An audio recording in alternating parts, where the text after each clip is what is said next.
Looking across Magic's saltiest cards, one theme repeats.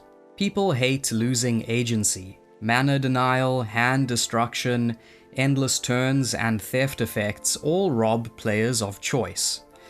The cards on this list are widely hated, usually because they make people feel sidelined and helpless. Let's start with Winter Orb. This is truly a fearsome artifact, seeing a ton of play in Commander. Control decks use it to slow the game down, while even some aggro strategies use it to choke mana-hungry control players. It gained new life with Urza Lord High Artificer, who could tap it at the end of an opponent's turn, freeing your own mana while everyone else remains shackled. What should be a symmetrical effect becomes lopsided. Stasis is very similar to Winter Orb, though it's probably even more sadistic. It totally freezes the board, shutting down all untap steps, and with it, everyone's enjoyment of the game. In the right deck, it's never symmetrical. Brago and Jorn break it, for example, and for some people, the art is an added insult. Players want to win. Divine Intervention sneers at that, ending the game in a draw no matter what's happened. Sometimes a draw feels meaner than a loss. Hours of effort vanish in a puff of smoke. The card was banned within weeks of release back in 1994, which was the fastest ban in Magic's history at that time. Land destruction is widely loathed, but Yokelhorps takes it nuclear by wiping lands, creatures, and artifacts all at once. Magic is supposed to let you, well, play. Yokelhorps makes sure nobody does, meaning it's a reliable way to make the whole table groan. A similar example is Apocalypse. This card is essentially a murder-suicide, wiping the board and nuking your own hand. You're unlikely to come back from it, but neither is anybody else. The final mass destruction card I'll mention is Armageddon. The mana cost is just so cheap and unrestrictive for such a strong, vicious effect. In green-white decks with mana dorks, it's often a straight-up win condition, leaving everyone else to sit in manaless misery. Next up we have Flash. This quirky instant was almost irrelevant until Protein Hulk arrived in Dissension. The combo was simple. Cast Flash, drop Hulk, let it die, fetch creatures that win the game instantly. Needless to say, nobody liked playing against this strategy. The interaction was so oppressive that it was swiftly banned in Legacy, and in 2020 banned in Commander as well. Even after Flash was banned, Hulk remained a Commander staple. Several decks still run it to combo off, fetching an instant win pile of creatures. The lines are endless, and it can win games before turn 5. Dredge is one of the game's most notorious mechanics, especially in its early days before it was neutered by bans. The poster child for the ability was Golgari Grave Troll, which has the highest Dredge number of any card. With Dredge, instead of drawing, you mill yourself until your graveyard erupts with recursive threats like Icarid or Narcomoeba. In Legacy, the deck streamlined itself so much that it could win without a land. That disconnect, one player essentially playing a different game and still winning, is why Dredge and Grave Troll inspired so much hate. 4/3 mana, Teferi Time Raveler shuts down instant speed into action, and it can also bounce permanents for value, making it tough to answer. Control mages liked casting him, but for everyone else he was soon loathed across Standard, Pioneer, Modern, and Commander. Truly the fun police. For 4 mana, Humility strips every creature of all abilities and reduces them to 1/1s. That makes it very tough to remove, since answers like Reclamation Sage enter as useless vanilla dorks. Even their ETB effects are shut down by the enchantment. The card also produces rules headaches. Its seemingly straightforward effect actually involving tons of complexity with layers, niche interactions, etc. Urza Block is infamous for breaking the game in many ways, producing several absolutely reviled cards. Sunder stands out as especially mean. While other cards like Memory Jar and Tolarian Academy were way more busted, Sunder arguably felt more unfun to play against. Unfinity courted a fair amount of controversy.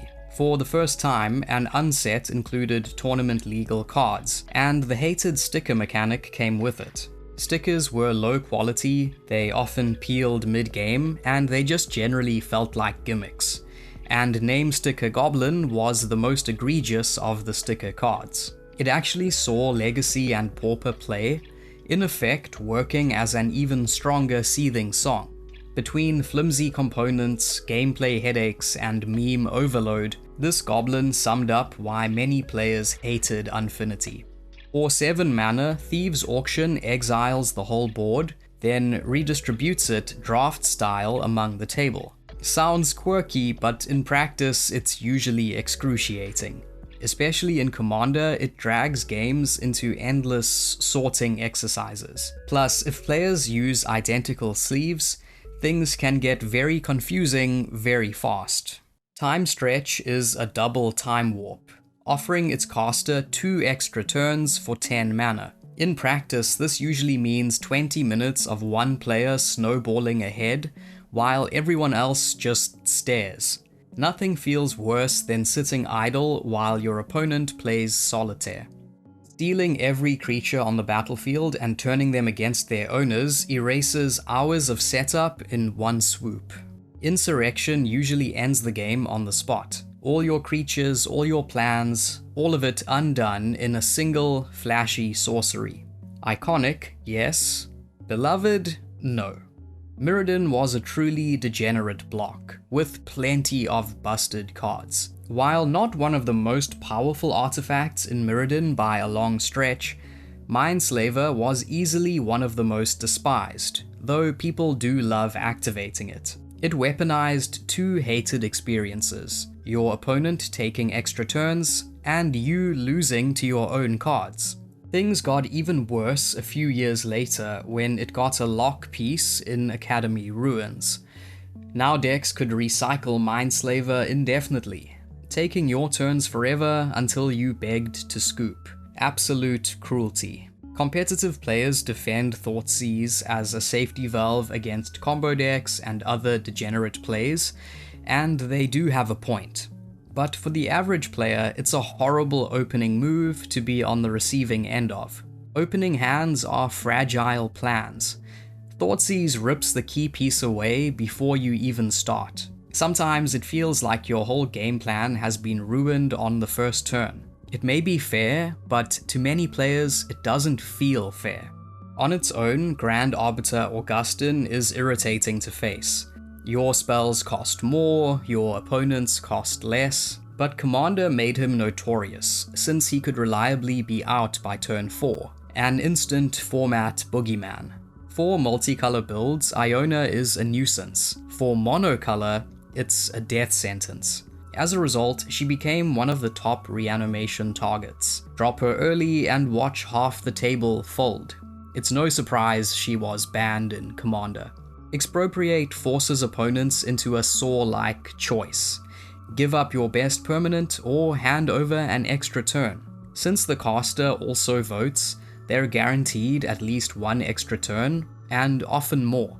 It's the perfect storm of magic frustration. Your cards turned against you, while extra turns drag things out.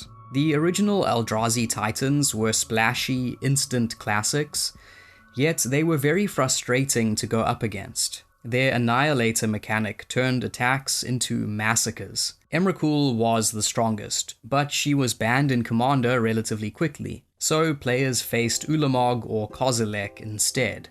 Ulamog was the worst. Annihilator 4 plus a cast trigger destroying a permanent. Few finishes felt as crushingly inevitable. Not many creatures draw louder groans from the table than Vorinclex. It's not just that people jam him in the command zone, it's how unfair he feels when cheated out early. Suddenly your opponent doubles their mana while yours is frozen. Vorinclex freezes mana, Jin-Gitaxias lobotomizes hands. Dropped via reanimation or show and tell, he draws his controller 7 while shredding everyone else's hand to 0. You draw up, discard everything, and sit with nothing while the Jinn player builds a fortress. Painful. Further proof that free spells are pretty much always dangerous. With Phyrexian mana, Mental Misstep could be cast in any deck for just 2 life. No blue required. Even Legacy ran it, and it remains a poster child for Vintage, warping formats and derailing games. While it was legal, 1-mana spells became liabilities. Matches devolved into mirrors of players countering each other's openers. It was suffocating, and quickly banned almost everywhere. Another unpleasant mana denial card. Price of Glory heavily punishes instant speed into action. Counterspells, flash creatures, all now liabilities. Commander loses one of its joys, reacting on other players' turns. Red decks want counter magic answers, but this card goes a little overboard. Cyclonic Rift is a key commander card, but definitely a reviled one. In multiplayer, its overload mode is pure misery. It punishes players, wastes time, and is bound to elicit muttered curses around the table. Notion Thief is a very mean card. At first it seemed like a defensive tool against engines like Sphinx's Revelation, but paired with wheels it turned brutal. Opponents discard their hands and draw nothing, while you draw everything. Barely anyone owns one, but hypothetically, if the Tabernacle at Pendrell Vale were cheap, the salt would be endless. Taxing every creature each upkeep is brutal, especially for tokens decks, and the fact that this only costs a land play is absurd. A busted common. Treasure Cruise, fueled by fetch lands and other quick graveyard filling effects, quickly became Ancestral Recall in Modern and Legacy. In essence, Delve decks refilled their hands for 1 blue. Bans followed. The first time you're hit by Opposition Agent, it feels like a gut punch. You search, and instead your opponent steals your card. It blanks routine ramp and tutors, which feels decidedly unfun. Disruption, card advantage, and humiliation all in one. Drannith Magistrate was designed as a tool to shut down companions, and it naturally stops commanders as well. Obviously, that goes against the spirit of the format. It also shuts down Flashback, Cascade, Impulse Draw. The most annoying thing is that the effect is one-sided. With Paradox Engine, every spell untaps your non-land permanents, turning mana rocks into incredibly powerful engines. Add card draw, and one player can easily take half-hour turns, spinning through their deck while others twiddle their thumbs. Inevitable, oppressive, boring, a trifecta of hate that earned a commander ban. Extra turn spells always rile players up, but Nexus of Fate was a perfect storm of bad design and bad logistics. In terms of gameplay, it shuffles itself back into your library, enabling infinite turn loops. Then there was the distribution side. It was a buy a box promo only, never in boosters, and printed exclusively in foil. On Magic Online, it hit $200. Competitive players hated its price. Casual players hated sitting through loops. Nexus alienated everyone. One of the most annoying cards from Modern Horizons 2 is Ragavan. This red Savannah Lions steals cards, generates mana, and chips in damage all at once. It's horrible to play against the monkey, especially when he messes up your great top decks. Statistically, Ragavan is as likely to exile bad cards from the top of your library as good ones, but it doesn't feel that way. Unlike Laboratory Maniac, Thassa's Oracle just wins immediately with an empty library. That made the Demonic Consultation combo brutally efficient and resilient. Oracle plus Inverter of Truth also messed up Pioneer for a while, until the latter card ate a ban.